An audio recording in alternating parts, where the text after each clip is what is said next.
sebagai destinasi wisata favorit di Indonesia. Mulai dari wisata belanja, kuliner, dan juga wisata alam. Namun seiring dengan perubahan lingkungan dan alam, kemudian minat masyarakat dalam berwisata pun mengalami pergeseran. Terutama seperti masa pandemi seperti sekarang ini. 2 tahun terakhir ini perubahan minat masyarakat dari wisata yang bersifat massal ke wisata yang bersifat lebih khusus. Salah satunya adalah geowisata. Dan beruntung Bandung memiliki tempat geowisata yang berada tepat dekat sekali dengan pusat kota, yaitu di daerah Dago, yaitu tempat saya berdiri sekarang adalah Taman Hutan Raya Juanda.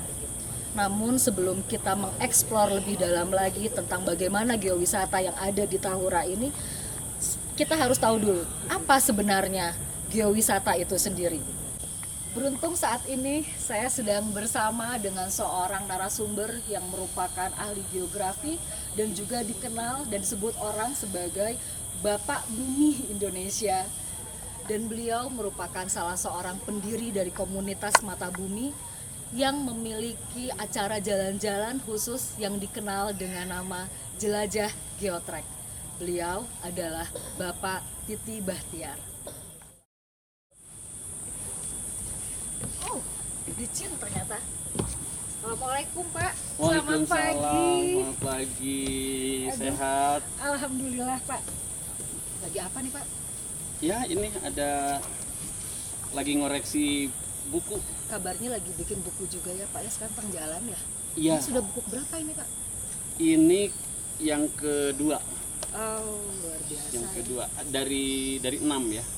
Itu sudah nanti suatu saat bakal bakal dipublikasikan, itu dijual secara umum gitu Pak. Terus kita siapa aja bisa beli gitu atau gimana nih Pak bukunya? Kelihatannya souvenir ini. Oh, buku souvenir iya, untuk buku meja nanti ada tamu jadi souvenir.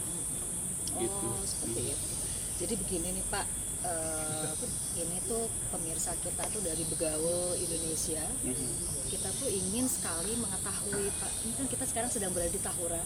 Tahura sendiri tuh disebut-sebut sebagai salah satu destinasi untuk geowisata. Iya. Nah, seperti apa geowisatanya nanti mungkin kita bisa ngobrol-ngobrol Pak. Tapi sebelumnya mungkin kita perlu tahu dulu Pak, yang dimaksud dengan geowisata itu sendiri seperti apa? Apa sebetulnya pengertian geowisata dan kemudian apa perbedaannya dengan wisata alam biasa? Iya. Jadi geowisata itu wisata di alam terbuka yang menginterpretasi tentang alam. Jadi salah satu syaratnya ada interpretasi. Jadi ada penjelasan, ada narasi, ada story. Gitu. Jadi termasuk kayak folklore yang beredar di masyarakat itu sudah termasuk ke dalam geowisata juga Pak? Iya. Jadi dalam geowisata itu ada melihat bentang alam. Itu juga bisa geowisata asal ada interpretasi. Itu gunung apa? Kemudian si gunungnya kemudian diceritakan mengenai toponiminya, segala macam. Oh iya, toponimi itu apa? Mungkin toponimi itu merupakan asal kata suatu daerah mungkin ya Pak. Iya, ya? Bapak mungkin bisa lebih menjelaskan lagi Pak. Iya. Toponimi itu sendiri apa ini untuk viewers ya Pak ya, untuk sahabat Begaul Indonesia mungkin kurang tahu yang dimaksud dengan toponimi itu apa Pak. Jadi toponimi juga bisa menjadi kajian geowisata. Toponimi itu membahas asal usul nama tempat. Asal usul nama tempat.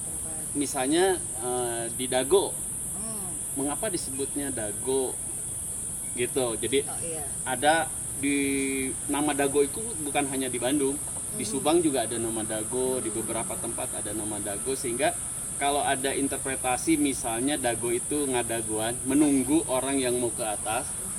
Bagaimana dengan yang di Subang? Betul, gitu ya. Betul, jadi harus hati-hati juga memberikan interpretasi tentang asal usul nama.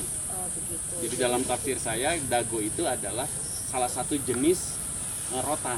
Oh, di tanaman ya Pak ya? Iya, jadi Dago Kancil namanya. Nama lengkapnya Dago Kancil. Itu nama tanaman ya Pak ya? Nama tanaman. Jadi selama ini kan orang memang mengenalnya dengan sejarah Dago itu dari kata padago-dago atau dagoan, dari katanya para pedagang yang berasal dari daerah atas kemudian menuju ke kota, karena kan daerah Dago yang saat itu memang sangat bahaya sekali. Kemudian saling menunggu untuk bersama-sama pergi gitu supaya tidak kena ketemu dengan binatang buas atau dengan perampok. Itu belum tentu benar juga. Belum ya, tentu artinya, benar. Pak, ya? Iya, karena bukan tunggal di Bandung Dago itu, tapi di Subak juga ada. Nah, jadi saya menginterpretasikan itu adalah berasal dari nama Dari tanaman ya, Pak, tanaman ya, tumbuhan. hoe, rotan.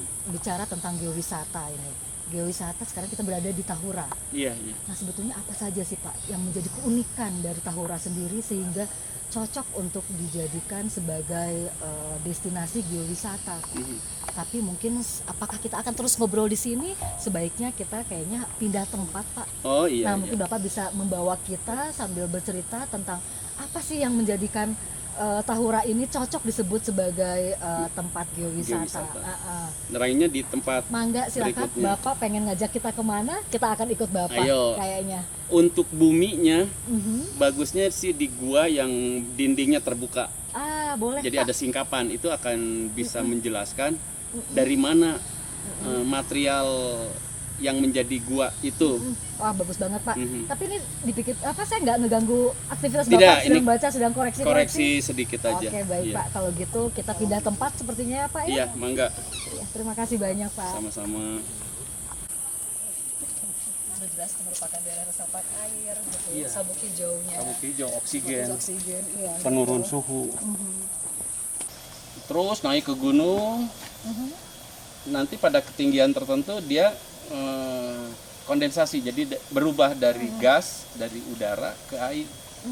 Makanya kalau di gunung di siang hari suka ada embun Iya. atau apa Kita gitu. berproses Kondensasi, iya. tadi. Ini kan coba lihat. Iya, terus-terusan menghasilkan Terus-terusan. air ya, gitu. Kesannya menghasilkan air gitu. Air dan oksigen. Tapi ini pasti bersih ya, Pak, ya? Kalau misalnya kita langsung minum nggak apa-apa ini, Pak. Ya cuma setetes. Ya, terus ini maksudnya. Segar. Sudah tersari. Pertama akarnya menguatkan. Menguatkan. Yang kedua Si air-air yang tadi yang Terbawa. yang biasanya cuma sekedar meres-meres kayak gini juga masuk ke dalam Ke dalam tanah, tanah. jadi sebagai sumber. nanti diatur masuk lapisan-lapisan tanah, akan ketemu cekungan dalam tanah. Nah di cekungan itu nampung keluar jadi mata air. Iya. Jadi sistem alam ya begitu, dan sekarang ketika ininya ditebang, tidak ada lagi yang meresapkan ke dalam. Ini akarnya kan memeluk tanah. Karena dia kayak akar serabut gitu, Pak, semacam serabut gitu atau gimana maksudnya? Ada kemudian tunjang. hidup. Jadi akarnya kan kemana-mana. Ini coba lihat. Ini aja berapa meter nanti ke sana. Berapa meter ke dalam. Jadi itulah yang memeluk tanah, menahan. Jadi begitu ini mati, ini nggak ada lagi yang memeluk, brol aja gitu. Yang menyebabkan longsor itu diantaranya itu. Jadi ketika yang memeluknya hilang, longsor. Makanya itu kayak kemarin tuh soal Gedung Cari ini mungkin Bapak Bahtiar bisa menceritakan seperti apa ini, Pak, bentukannya. Apakah jadi kayak ini merupakan gua ini, Pak? Ini guanya terbentuk secara alamiah atau ditatah oleh manusia gitu loh, Pak? Iya. Jadi bahannya alami. Bahannya alami. Iya. Namanya ignimbrite. Ignimbrite. Kalau dilubanginya ini oleh manusia. Untuk saluran air awalnya.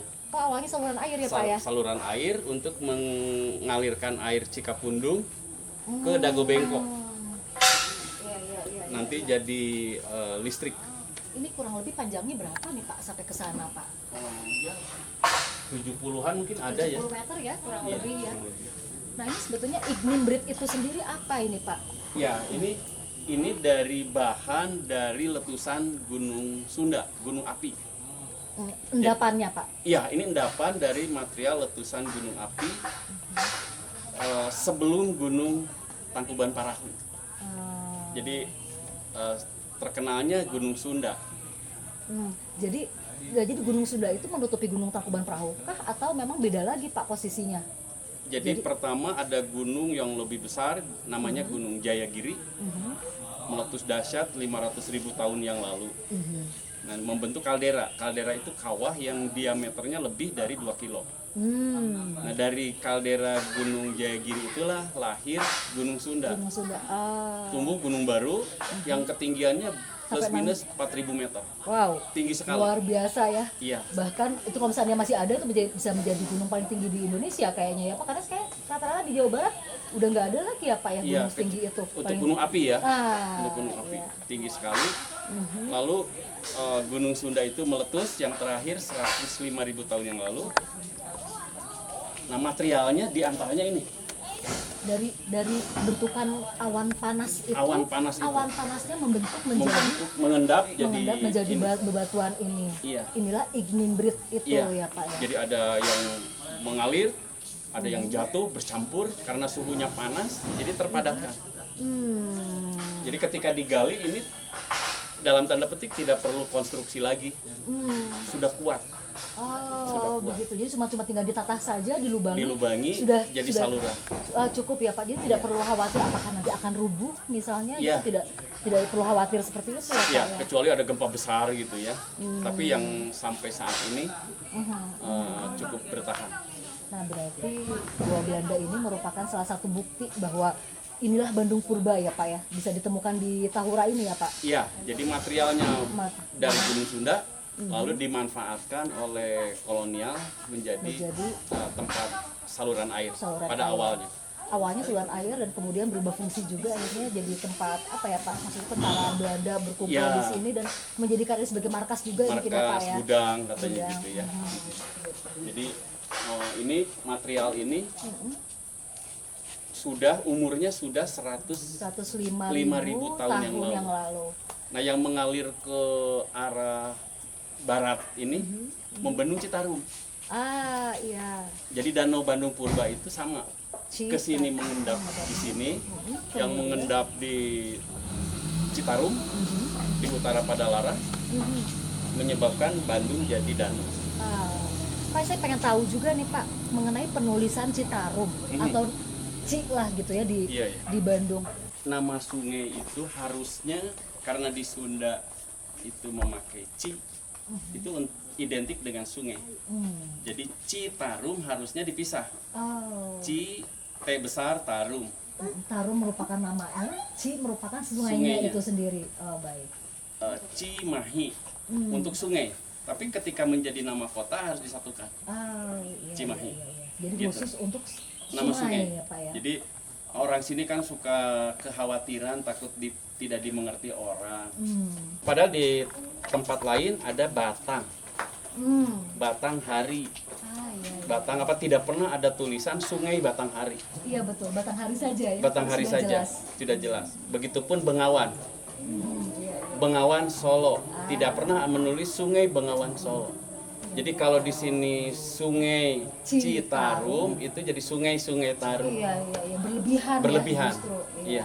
Jadi harusnya menulisnya dipisahkan untuk menunjukkan bahwa itu sungai. Jadi sudah jelas Citarum itu sudah jelas sungai. Sungai. Tidak perlu lagi ada bisa di peta S sungai menjadi sungai Citarum. Ya, Iya. berlebihan ya, hiperbola juga. Nah, ini Pak kita ngelihat di sini ada plang ini. Ini adalah dinding kaldera atau bibir kaldera Gunung Sunda. Bibir kaldera Gunung Sunda. Yang ini ya. Ini adalah situ Lembang. Tempat latihan Kopassus. Kopassus. Iya. Sampai Nah, ini- sekarang belum ada yang bisa masuk selain Kopassus dan Wanadri ya ke sana Pak. Iya. Dan saya bisa kalau diajak. Ajak saya kapan-kapan Pak. Nah, ini Tangkuban Parahunya. Iya. Tangkuban Parahunya. Jadi ini Burangrang. Nah, kaldera Jayagiri itu diantara yang pasti utuh ini. Dalam citra satelit ini masih kelihatan ini. Jadi yang tempat yang suka dipakai wisata tuh sama orang-orang. Iya, jadi kalau kita berjalan dari Sukawana ke arah Gunung Putri, ini kan jalan batu. Nah itu di sini nih, jalan itu ini dindingnya ke selatan. Ini jalan yang berbatu Yang sekarang. berbatu, yang batu-batu itu Iya. yang suka dipakai off-road itu. Off-road, Pak. Land Rover. Iya, betul. Nah ini. Nah, mengapa di sini jadi dangkal? Karena diisi oleh material letusan dari Tangkuban Parahu. Mengisi ke sini. Jadi ini tidak dalam begini. Yang asalnya segini karena diisi Jadi otomatis dia naik. naik. Ya, Pak? Jadi orang tidak curiga bahwa ini adalah bibir kaldera. Kaldera dari Tangkuban. Bukan, kaldera dari Prasunda atau Jayagiri. Oh, Jayagiri. Jayagiri. Nah, saya menamai Jayagiri karena melintasi lereng yang oleh masyarakat disebut Jayagiri. Jadi udah saya namain aja Jayagiri. Karena memang itu memang perlintasan. Perlintasan ya, Pak, ya? dan namanya kan bagus, Betul, Jayagiri, hutan yang berjaya. Hmm. Gitu. Nah, ini kaldera Gunung Sunda. Jadi pertama Gunung Jayagiri dulu terbentuk, meletus dahsyat. Nah, ini Jayagiri kalau sketsanya, lalu meletus dahsyat membentuk kaldera. Kaldera itu diameternya lebih dari 2 kilo. Jadi syaratnya itu disebut kaldera. Lalu tumbuh di sebelah sininya, sebelah pinggir sini, lahir gunung baru. Tentu ini evolutif ya, lama banget tersusunnya sampai 4.000 meter, yaitu Gunung Sunda. Dinamai Gunung Sunda sekarang. Sebelumnya Sebelum kan ketika meletus nggak ada orang. Oh iya betul, masih dari prasejarah ya Pak ya. Prasejarah nggak ada Masih orang. belum dinamai, iya. 105.000 Iya, betul. belum ada menjelajah. Nah, dari kaldera Gunung Sunda ini lahir Gunung Tangkuban Parahu. Jadi Tangkuban Parahu ini generasi ketiga gunung api di kompleks gunung ini yang masih aktif. Iya. Ini termasuk langka ya, 3 generasi masih aktif. Dan ini mulai 90.000. Jadi membentuk sudah ada seperti lereng gunung. Lereng gunung. Nanti mungkin Bisa lama-lama jadi lama-lama akan menjadi gunung baru gitu ya Pak. ya, anak seperti Krakatau, ada anak Krakatau kan? Iya, Terus atau anak Rinjani, Krakatau, iya, baru gitu. jari. Baru Nah, jari, seperti begitu. Semoga kita bisa menyaksikan proses itu. Tapi kayaknya serem nggak sih Pak? Kalau saya sih kayaknya pengen Ya, tahu, pascanya tapi lah. sambil, ya itu kan. Jadi setelah aman baru kita lihat.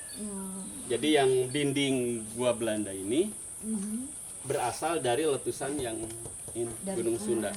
Gunung Sunda. Nah itu mungkin sahabat begaul yang selama ini sering jalan-jalan, berolahraga ke Taman Hutan Raya Juanda ini dan kemudian menyaksikan ini sebagai bukti. Taunya hanya sebagai gua saja, tapi bagaimana gua ini terbentuk gitu ya. Bangunan ini bukan bangunan yang tiba-tiba begitu saja jadi gitu ya, tapi ada prosesnya yang ternyata merupakan endapan dari awan panas yang dihasilkan dari letusan Gunung Sunda. Nah, selain itu Pak, selain ini Pak yang merupakan bisa dijadikan sebagai geowisata gitu ya Pak, yang menjadi ciri khas dari Tahura itu apa aja nih Pak? Mungkin sahabat begaul Indonesia ingin mengetahuinya, bukan cuma sekedar gua saja, mungkin ada nanti Bapak bisa ceritakan, sebutkan saja dulu Pak. Salah satunya itu lava yang meleler dari Gunung Tangkuban Parahu.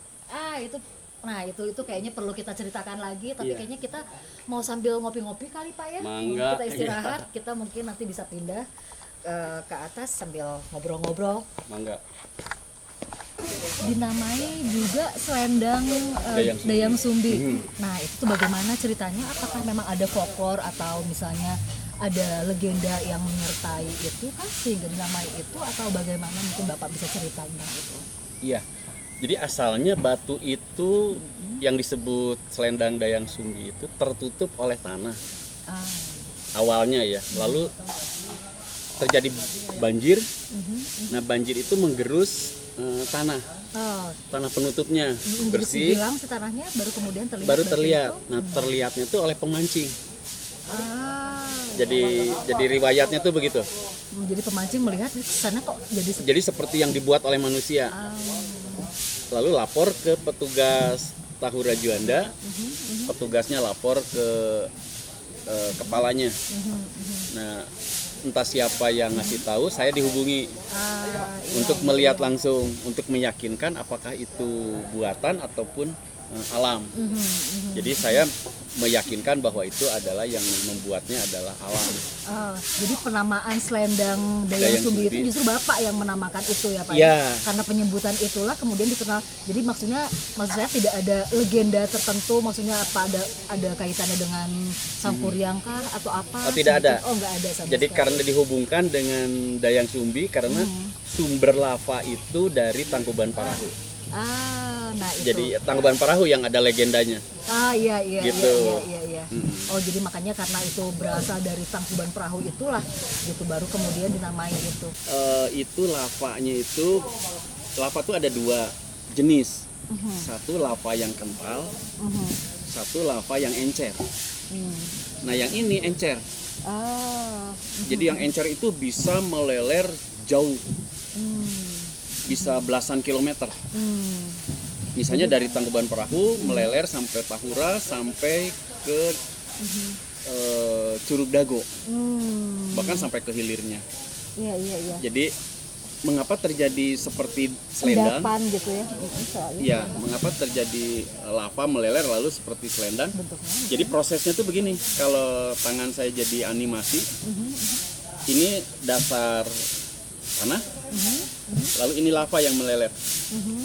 Meleler, lalu ada yang menahan, misalnya di sini ada menahan, Dia berhenti, kemudian melipat lagi. Iya, jadi ketika dia melipat begini, yang ini kering, bagian luarnya kering, tapi bagian dalamnya masih panas. Iya. Dia meleler. Jadi masih terus meleler lagi. Terus ini mengering kan, ini terlipat, ini mengering terlipat, dari bawah meleler lagi, terus sampai volume dari gunung itu habis. Tapi Gitu. kenapa cuma hanya gitu aja kan ya Pak ya? Masih kurang lebih sekitar berapa sih diameternya itu Pak? 2 meteran ya? Ada 2 meteran. Sekitar 2 Ya. meteran. Mungkin ada di bagian sini yang masih tertutup. Oh tertutup. Oh. Iya, jadi pasti lava itu melelernya agak lebar. Cuma yang tersingkat itu. Nah kan kalau nggak salah itu lava itu ada 2 ya Pak ya? Ada lava yang batu-batu itu kalau nggak salah namanya Pahoehoe apa? Iya, Nah itu Pahoehoe. tuh Pahoehoe. Nanti Bapak juga bisa ceritakan kenapa namanya Pahoehoe, apa ininya gitu. Terus kemudian satu lagi lava AA apa-apa. Itu mungkin Bapak juga bisa cerita tentang itu Pak. Iya, menyebut lava yang menali karena seperti lilitan tali. Ada juga yang menyebut seperti pita. Ada juga Pahoehoe. Nah ini bahasa asli dari Hawaii. Itu bahasa Hawaii ya Pak? Hawaii. Jadi saya menduga jangan-jangan ya, ini baru hipotesis aja. Hoe di Hawaii itu sama dengan hoe di Sunda. Yang artinya bambu. Rotan. Bukan? Oh rotan. Rotan. Oh. Jadi Pahoehoe itu melilit seperti gulungan rotan. Jadi seperti tambang gitu kan ya? Iya, Melilit, ropi melilit. lava. Gitu, ada juga yang menyebut gitu. Jadi bahasa aslinya Howe. Hoe. Iya, jadi Pahoehoe. Jadi Saling menghoe-hoe gitu jadi lah ya Saling menggulung mengikat-ikat seperti gitu. rotan. Berkelindan gitu ya Iya. Pak ya? Bentuknya tuh seperti gitu. Jadi Iya. set membeku, di bawahnya kan masih panas juga. panas 1200 derajat, meleleh, membeku lagi karena tertahan, terus aja begitu. Jadi kering dulu di yang bagian atas, yang mendingin dulu yang bagian Mendingin. atas, yang bagian bawahnya masih itu panas. masih panas, dia terus meleleh. Terus meleleh. Sampai pasokan dari sini habis. I see. Nah, itu. Kalau volumenya banyak dan tebal, itu menyebabkan terowongan lava. Gitu. Jadi ini misalnya lava, ini dinding tanah. Lavanya menggulung seperti begini di atasnya. Lalu pasokan dari atas habis, maka karena mendorong terus ke bawah, maka ini akan jadi lorong. Gua lava itu namanya. Kalau di sini tapi nggak ada ya Pak ya? Ada di Subang walaupun pendek, tapi kategorinya itu bisa disebut gua lava. Di Cimuja Tetap ada gitu loh ya, maksudnya ada. seperti Iya, itu. jadi Tangkuban Perahu yang meleler ke utara. Ada gua lava. Yang bisa bagus gua lava di Indonesia itu di Batur, Di Batu. di Gunung Batur, Bali berarti. Bali. Itu lorongnya panjang dan masih utuh sampai Itu sekarang. betul-betul menyerupai gua gitu Pak. Iya, Jadi betul-betul lengkungan, kemudian tapi dalamnya berupa terowongan. terowongan. Jadi karena yang meleler tadi, terus kan walaupun ininya beku, ini kan terus meleler di dalam. Terus aja begitu. Pasokan dari gunung ini habis, di dalam kan masih panas meleler. Nah itulah yang menjadi lorong. Itu namanya apa itu Pak berarti? Ya, Terowongan tube lava ya. Ya, tubuh, lorong masih tubuh, ya. lorong lava aja kayak gitu. Nah kalau di Iya. Subang udah ada namanya belum, atau maksudnya masyarakat rata-rata tahu nggak tuh, Pak? Belum tahu. ya? Jadi nggak Jangan dulu dibuka belum juga nge- ya kayaknya, apa gimana? kalau ya? dibuka bagus sebetulnya untuk pengetahuan dan tidak akan rusak. Dan geowisata juga itu kan, Itu Pak, betul geowisata. maksudnya geowisata lagi. Untuk pelajar, dan itu sudah berkembang menjadi tempat wisata. Jadi kalau ditambah plus itu akan tambah bagus. Hmm. Ada interpretasinya. Di sana ada air terjun beberapa plus itu bagus Berarti sekali. luar biasa juga ya, maksudnya di Tahura ini ada bukti loh yang seperti itu gitu. Jadi mungkin sahabat begaul Indonesia sekali-sekali coba main ke Tahura, jangan hanya sekedar untuk olahraga, banyak sekali yang bisa kita temui loh di Tahura ini. Salah satunya adalah lava Pohehoe yang banyak disebut orang sebagai batu batik atau dinamakan oleh Bapak Bahtiar sebagai selendang Dayang Sumbi atau karembong Dayang Sumbi ya Pak ya. Nah selain itu Pak, selain lava Pohehoe, banyak juga kan ya Pak ya di sini yang bisa dijadikan sebagai destinasi geowisata. Apa lagi nih Pak kira-kira Iya. yang bisa Bapak ceritakan? Jadi buminya aja dulu ya kita cerita. Jadi lava ada beberapa jenis. Oh iya, yang tadi belum selesai. Kalau AA lava di sini mungkin tidak ada. Tidak ada. Jadi lava Pohehoe dan lava yang meleler biasa, andesit. Jadi nah di ujung lava, kalau ini dasar lembah, ini leleran lava. Dia berhenti di sini karena pasokannya habis atau membatu. Ya. Maka ujung leleran lava itu akan menjadi air terjun. Oh iya, Gitu. itu yang makanya menjadi curug ya Pak Curug. ya. Curug Dago. Itu salah satu curug Dago. Itu tuh merupakan bentukan lava sebenarnya ya Pak. Lava di ujung Di banget. ujung, Di ujung ketika leleran sudah lava. habis Iya. gitu ya, sudah tidak ada lagi yang panas Mendorong, itu. berakhir lalu membatu. Menarik sekali ya. Ya, itulah ujung lava. Itu curug Dago ya. Curug Dan- Dago, curug yang di Maribaya juga sama. Jadi ketika di hulunya membeku di hulu, jadi air terjun di Curug Omas itu ya Curug Pak. Omas. Dan itu dan Curug Dago itu masih merupakan bagian dari Tahura ya Pak ya. Ya, bagian hilir ya. Masih bagian hilir. Oh menarik sekali ya. Saya malah baru tahu nih. Dan mungkin teman-teman juga yang baru tahu seperti saya sama-sama terkagum-kagum kan. Agak malu juga nih saya baru tahu. Selain itu Pak, bahkan saya mendengar tuh ada ditemukan artefak Pak ya. Ditemukan artefak disebutnya ya pakarang dalam bahasa Sunda. Itu sekarang banyak disimpan di Museum Geologi. Museum Geologi di antaranya. Itu bentuknya seperti apa Pak dan fungsinya untuk apa gitu loh Pak. Iya. Jadi di kawasan Taman Hutan Raya Juanda dan di sekitarnya sampai ke Kordon yang sekarang ada SD Impres. Iya. Itu pada masa lalu menjadi pusat perkakas. Oh, memang. Pusat perkakas mikrolitik, jadi yang kecil-kecil. Dibuatnya dari batu obsidian. Obsidian itu batu kaca. Batu yang seperti kaca, jadi Lebih mengkilat gitu Pak. mengkilat. Tapi tidak tembus pandang gitu. Tembus ya. pandang. Tembus pandang. Persis seperti kaca. Obsidian bagus sekali. Jadi makanya disebut batu kaca karena memang dari bahannya bahan kaca. Bahan Kuat kaca yang sekali ada ya, di Pak. lava. Maksudnya kan kalau misalnya namanya diperkakas itu kan dipakai untuk memotong, dipakai untuk apa? Sedangkan kalau kaca biasa kan kayaknya dipakai buat motong nggak pecah kali ya? Ini kalau itu gimana? tajam sekali. Jadi untuk menguliti binatang itu tajam. Untuk mengerat daging itu tajam.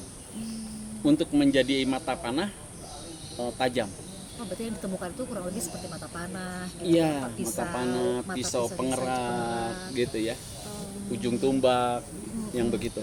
Nah, kawan-kawan, sahabat begaul Indonesia bisa melihat bukti-bukti dari pakarang yang ditemukan masa prasejarah yang ditemukan di sekitar Tahura ini di Museum Geologi salah satu, dan mungkin di mana lagi Pak? Selain itu ada museum Di juga di museum sini di ya. Tahura, Ada museum pada waktu Tahura itu juga. ada di sini. Mungkin suatu saat nanti kita bisa melihat juga ya. Kayaknya sih ditutup juga. Setiap saya kesini selalu dalam kondisi tertutup itu Pak, sayang sekali. Nah, Mudah-mudahan suatu saat nanti ya dibuka bisa, ya. bisa Museumnya dibuka. Nah jadi ketika ketemu itu mungkin cuma mata panahnya saja, mungkin pisaunya, jadi cuman udah gak ada gagangnya lagi tentunya ya Pak ya. Iya, karena gagangnya dari kayu ya, atau dari rotan, dari apa. Jadi sepanjang perbukitan dari mulai Taman Hutan Raya Juanda ini ke timur, perbukitan yang bergelombang itu adalah menjadi pusat-pusat penemuan artefak. Jadi dari sini sampai ke ujung Berung sebelah utara itu. Sampai ke ujung Berung sebelah utara. Iya, bukit-bukitnya itu tempat ditemukan artefak. Berarti manusia Bandung masa lalu itu menjelajah ke berbagai kawasan. Menarik juga ya Pak ya. Jadi maksudnya saat-saat kalau kita hubungkan lagi dengan tadi Gunung Sunda ya Pak ya, letusan Gunung Sunda. Nah, kurang lebih berarti manusianya yang pernah hidup di sini itu umurnya dibandingkan dengan Gunung Sunda itu sendiri lebih muda kah atau sejajar seumur dengan itu Pak? Kalau melihat bukti, Gunung Sunda kan meletus terakhir 105 yang membentuk kaldera Gunung Sunda. Di sekeliling Bandung itu ditemukan peninggalan dari tradisi batu besar. Jadi penghormatan kepada nenek moyang yang disimbolkan dengan batu-batu besar. Nah, umurnya kan mungkin 3.000 tahun atau 2.000 tahun yang lalu. Oh iya, berarti sudah dihuni. Jadi setelah letusan itu dulu gitu ya, baru setelah itu kemudian jadi danau. Lalu surut 16.000 tahun yang lalu. Jadi surutnya 16.000 tahun yang lalu, tapi kan tidak langsung mengering. Nah, di sekeliling danau itu banyak artefak-artefak yang tadi mata anak panah, apa di sekeliling Cekungan Bandung. Di ketinggian di atas 725 meter DPL. Itu membuktikan bahwa Danau Bandung dulu sampai 725. Jadi memang nyata tuh ada ya bahwa Danau Bandung itu ada dari artefak yang ditemukan itu artefak ya, dan endapan. Endapan. Dan kalau artefak sudah mulai bisa ditemukan tuh dari mulai Tahura ini ya Pak. Jadi kita nggak perlu kan yang kita tahu tuh yang betul-betul sebagai apa sih bukti gitu bahwa Bandung itu Bandung Purba itu kan daerah Raja Mandala tuh Pak, daerah Citatah gitu ya. Padahal di Tahura sendiri tuh buktinya sudah ada. Sudah ada. Contohnya dari sini ke timur itu tempat itu. Nah ini Pak kayak apa Danau Sirto ya kemarin tuh Danau Sirto Sirto. Nah itu kan kalau misalnya kita dari yang apa sih yang kita mengenai Citatah tuh Pak ya, Citatah kemudian Jamandala itu kan dari sisa-sisanya itu dari gunung-gunung bentukan batuannya itu ada yang ditemukannya itu adalah sisa fosil dari kaki gajah ya Pak. Iya. Nah itu bagaimana itu Pak ketika kapan adanya gajah itu sedangkan kalau saat ini dulu Bandung merupakan sebuah danau gitu loh Pak. Iya. Jadi bisa saja pada awalnya Bandung ini savana, bukan hutan belantara. Jadi dasarnya itu ada savana, tempat binatang-binatang besar merumput.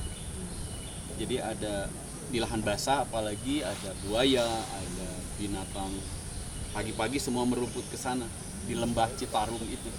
Lembah Citarum itu. Iya, di pinggir-pinggirnya mungkin hutan belantara, tapi di sempadan sungai lebar sekian puluh meter itu berupa savana, tempat merumput berbagai jenis hewan besar ya.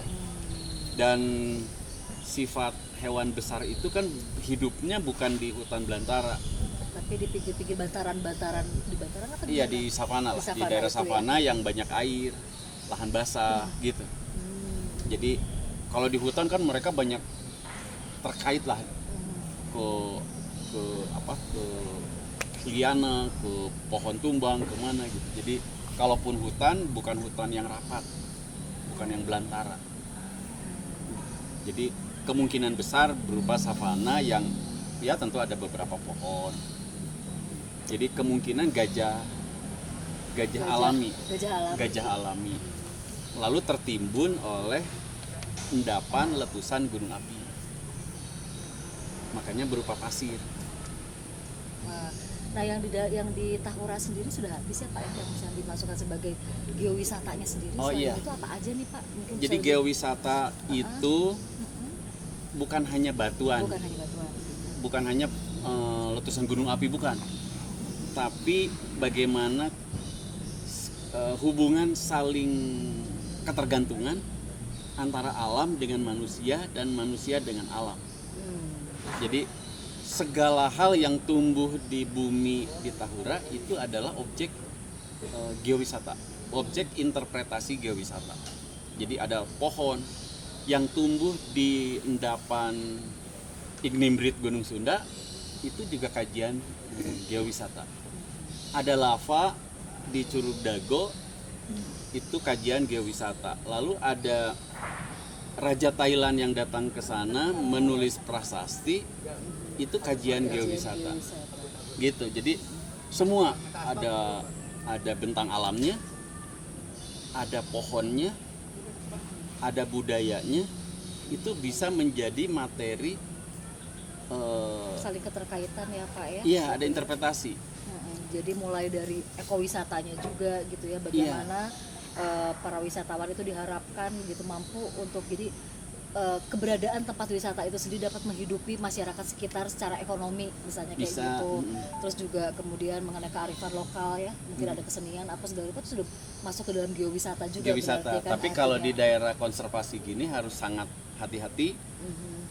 Jadi karena kawasan ini konservasi yang bisa dimanfaatkan, tapi kan masih hijau keadaannya, masih banyak binatang yang hidup siang, hidup malam. Jadi harus sangat hati-hati dalam pengelolaannya. Kita bisa bandingkan ketika kita berada di Terminal Dago, betapa suhunya panas. Tapi begitu masuk Tahura, Langsung. kayak masuk kulkas ya. Iya betul, sejuk sekali. Sejuk sekali, seger udaranya. Itu sebagai salah satu bukti bahwa tumbuhan daunnya bisa meredam panas, bisa mengerem perubahan panas yang di luar begitu cepat berubah. Nah ini direm di sini.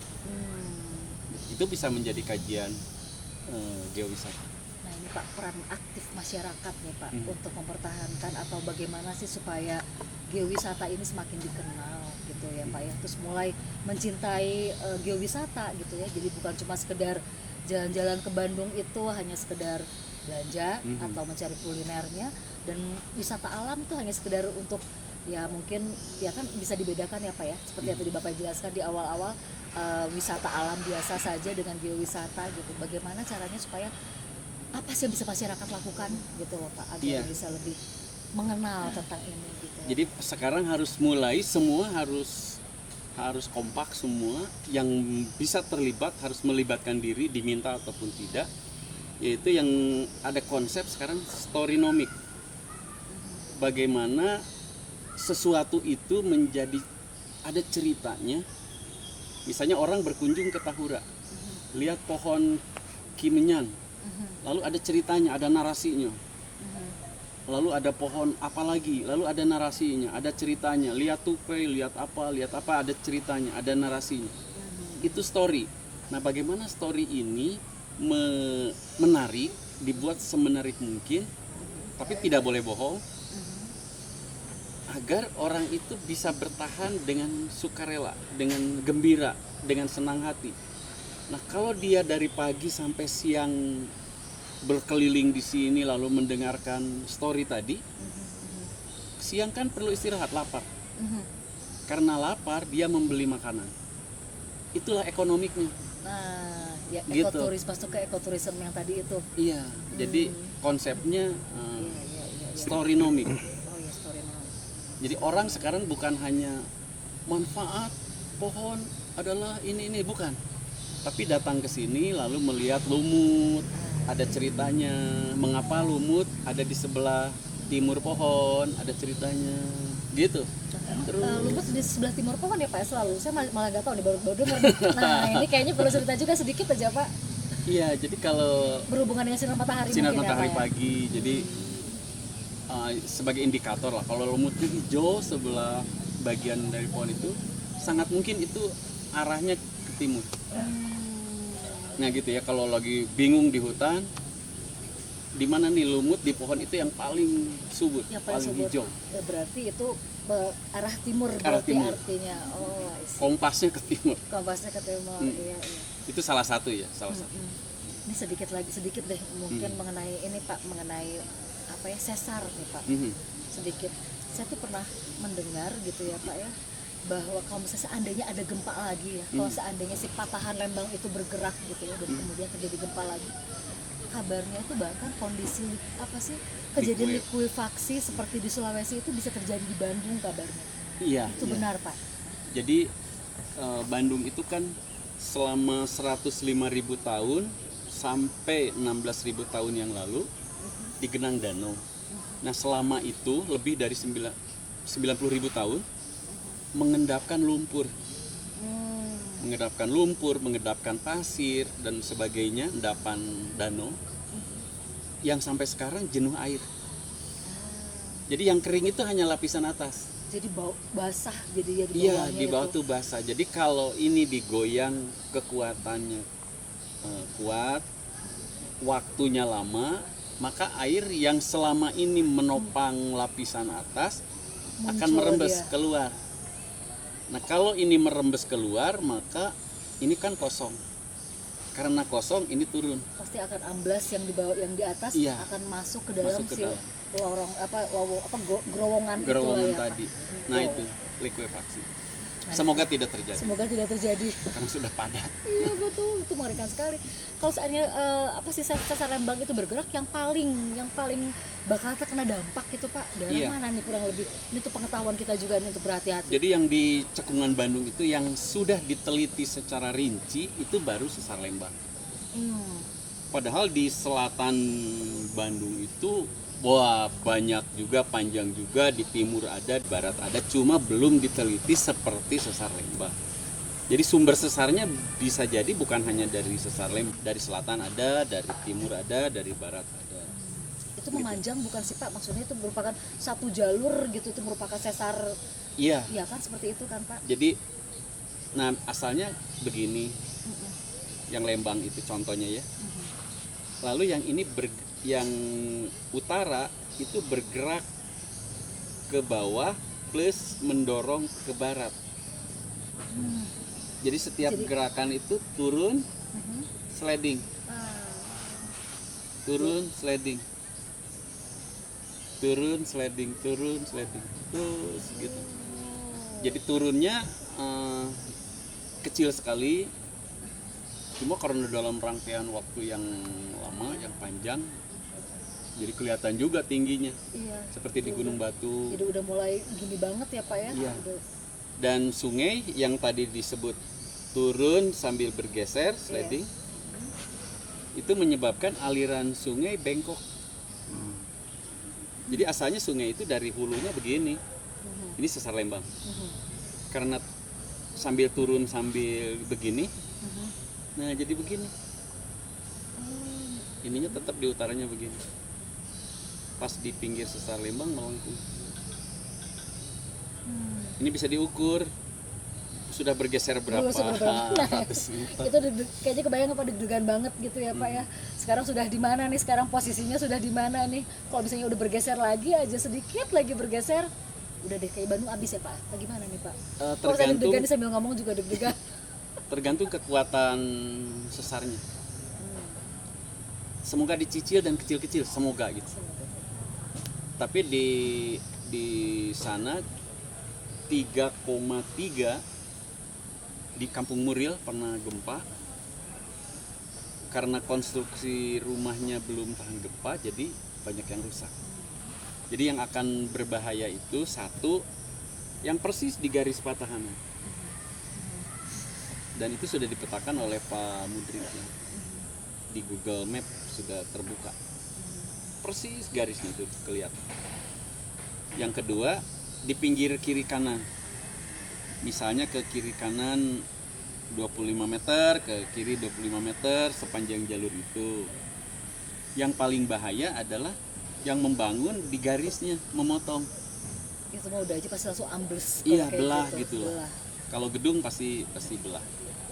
Nah, itu yang setelah diketahui ada garis itu harusnya menghindari pembangunan yang memotong garis. Jadi semua harus sejajar di luar garis ini. Terima kasih sekali loh Pak atas bincang-bincang yang sederhana mungkin bagi Bapak ya, tapi bagi kami itu sangat berarti Pak. Dan ini pasti bagi sahabat Begaul menambah wawasan mungkin ya obrolan kita hari ini. Bahwa Bandung itu memang dikelilingi oleh gunung-gunung. Kita memiliki banyak sekali tempat-tempat yang wisata alam dan juga geowisata. karena memang selain gunung juga Bandung memiliki air terjun, memiliki danau-danau juga gitu ya. Nah sekarang orang-orang dari luar mereka bela-belain untuk datang ke Bandung hanya untuk menyaksikan itu gitu. Bukan hanya Bandung, Indonesia memiliki kekayaan alam yang begitu besar, yang begitu luas, begitu cantik, yang sangat diminati oleh para wisatawan luar negeri. Nah sekarang apabila orang-orang dari luar saja sudah begitu berminat dengan wisata yang terdapat di Indonesia, apa yang terjadi dengan kita? Kenapa kita lebih suka untuk berwisata ke luar negeri? Kenapa kita tidak ekspor saja Indonesia dulu sebelum ke tempat lain? Mulailah sekarang untuk mencoba berkeliling di daerah Bandung sendiri, Jawa Barat dan Indonesia yang luas ini. Mulai sekarang dan jangan dinanti-nanti, dan siapa lagi kalau bukan kita. Selamat siang bersama saya Merina bersama Bapak Teh Bahtiar. Terima kasih banyak. Sama-sama.